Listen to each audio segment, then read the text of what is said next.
नमस्ते बच्चों, Sonia Verma Hindi classes YouTube channel में आप सभी का स्वागत है। और आज मैं प्रश्नावली 154 आपके लिए लेकर आई हूँ। इस प्रश्नावली में मैं आपके साथ अष्टछाप के भक्त कवि श्री परमानंद दास जी के विषय में जानकारी को साझा करूँगी। तो चलिए वीडियो को आरंभ करते हैं। तो यहाँ पर मैंने आज अंकित कर दिया है कि आज हम परमानंद दास जी के विषय में जानकारी लेंगे।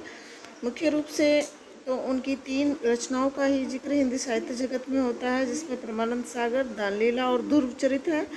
किंतु कुछ जो पद हैं वह परमानंद के पद और उद्धव लीला एक ऐसी छोटे से स्वरूप में रचित पद भी हमें प्राप्त होते हैं। लेकिन 3 रचनाओं पर आप ज़्यादा ध्यान दीजिए, परमानंद सागर, दानलीला और ध्रुव चरित्र।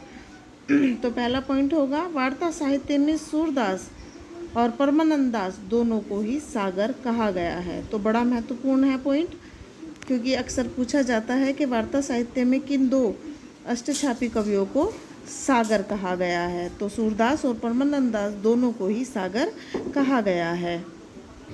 जितने भी पॉइंट महत्वपूर्ण होते हैं उन्हें मैं इस तरीके से अंडरलाइन कर देती हूँ, तो उन पर ज़्यादा ध्यान दें हम। नंबर 2 पॉइंट को पढ़ रहे हैं। परमानंद दास कन्नौजवासी कन्याकुब्ज ब्राह्मण थे। और तीसरा, परमानंद दास जीवन भर अविवाहित रहे। चौथा, परमानंद दास जी वल्लभाचार्य जी से 15 वर्ष छोटे थे। छोटी से छोटी जानकारी आपके पास होनी चाहिए प्रत्येक साहित्यकार के विषय में। 5वें नंबर के पॉइंट को देख रहे हैं। परमानंद दास जी ने वल्लभाचार्य जी से अरैल प्रयागराज में दीक्षा ग्रहण की थी। और 6ठे नंबर पर देख रहे हैं, परमानंद दास जी के सर्वाधिक पद बाल लीला विषयक हैं। और ये दोनों ही जो पॉइंट हैं ये महत्वपूर्ण की श्रृंखला या सूची में आते हैं। परमानंद दास जी को संगीत का बड़ा विशद ज्ञान था। 8वें नंबर का पॉइंट अत्यंत महत्वपूर्ण, अष्टछाप के कवियों में काव्य सौष्ठव की दृष्टि से सूरदास और नंददास के बाद परमानंद दास जी का स्थान है। तो पूछ लिया जाता है कि अष्टछाप के कवियों में काव्य सौष्ठव की दृष्टि से सूर और नंददास के बाद किसका स्थान आता है, तो निसंदेह परमानंद दास जी इस स्थान पर विराजित हैं। 9वें नंबर को देख रहे हैं। परमानंद दास बहुत उच्च कोटि के कवि थे।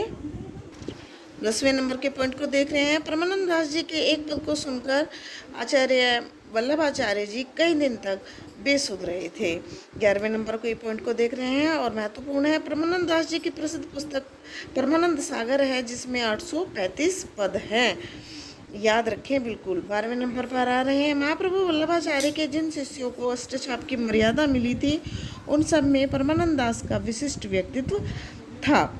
अब अगला जो 13 नंबर का पॉइंट देख रहे हैं वह है, इनका जन्म सन 1493 ईस्वी में उत्तर प्रदेश के कन्नौज शहर में हुआ था।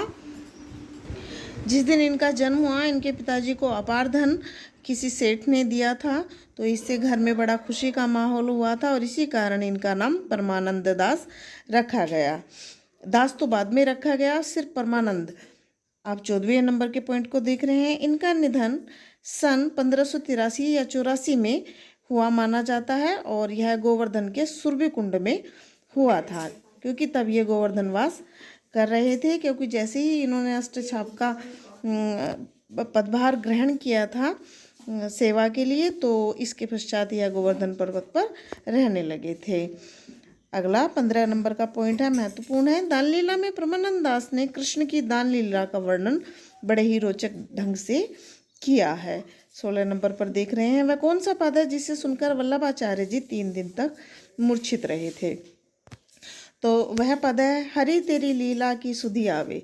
इस पद को सुनकर महाप्रभु वल्लभाचार्य जी 3 दिन तक मूर्छित रहे थे। उन्हें इतना आनंद आ गया था कि वे आनंद में डूबकर 3 दिन तक मूर्छित रहे थे। 17वें नंबर के पॉइंट को देख रहे हैं। आचार्य वल्लभ ने उन्हें कब अष्टछाप में शामिल किया, तो आचार्य वल्लभ ने उन्हें अष्टछाप की सेवा में संवत 1602 ईस्वी में संवत 1602 विक्रमी में शामिल किया था। आशा करती हूँ आज की प्रश्नावली आपके लिए उपयोगी सिद्ध होगी। ऐसी ही नवीन जानकारियों से युक्त कल की वीडियो होगी। अगर वीडियो पसंद आए तो वीडियो को लाइक कीजिए और चैनल को सब्सक्राइब जरूर कीजिए। चलिए कल मिलते हैं, तब तक के लिए नमस्ते, धन्यवाद।